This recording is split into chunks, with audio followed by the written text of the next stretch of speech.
Hello, Joe Outram here with today's topic, which is 3 tactics to deal with imposter syndrome.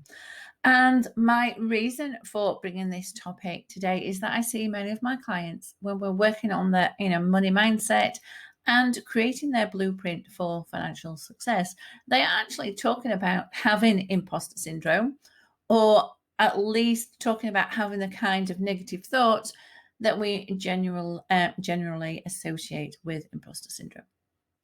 So quickly, what is it? Just in case you're not sure what I'm talking about. Well, imposter syndrome is a belief that success that's been earned is not deserved nor worthy of praise and attention. So many people with imposter syndrome find themselves just crippled by the fear that others will discover that they aren't as knowledgeable or skilled as perhaps they seem to be. So when this happens, they work really hard to prevent this from happening even further, or they avoid scenarios completely where they think they'll feel exposed. So it is something that if you're trying to achieve business success or financial success, you need to get to grips with. So what I'm doing today is just outlining 3 strategies that are the perfect starting point if you believe you are somehow suffering with imposter syndrome. Number 1 is to track and measure your success. Often people with imposter syndrome do not attribute their successes to their efforts. And then this feeds the belief that they are not deserving of their accomplishments.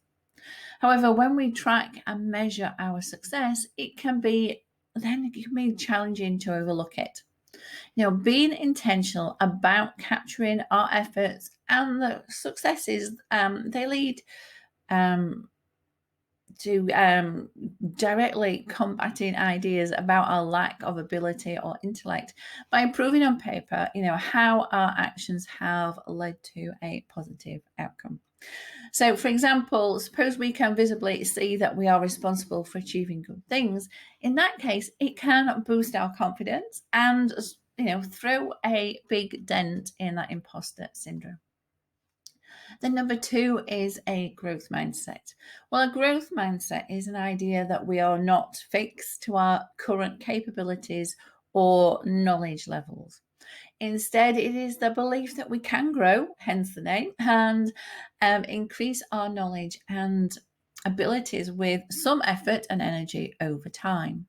So a growth mindset helps us better cope with scenarios where we are critiqued, we know where we're being challenged, or potentially facing failure. Because when we understand that these instances are simply growth opportunities, we'll be less likely to internalize them as just proof of our failure or inadequacy. Thus, we become more resilient and can then actively seek out additional opportunities for learning and for further growth.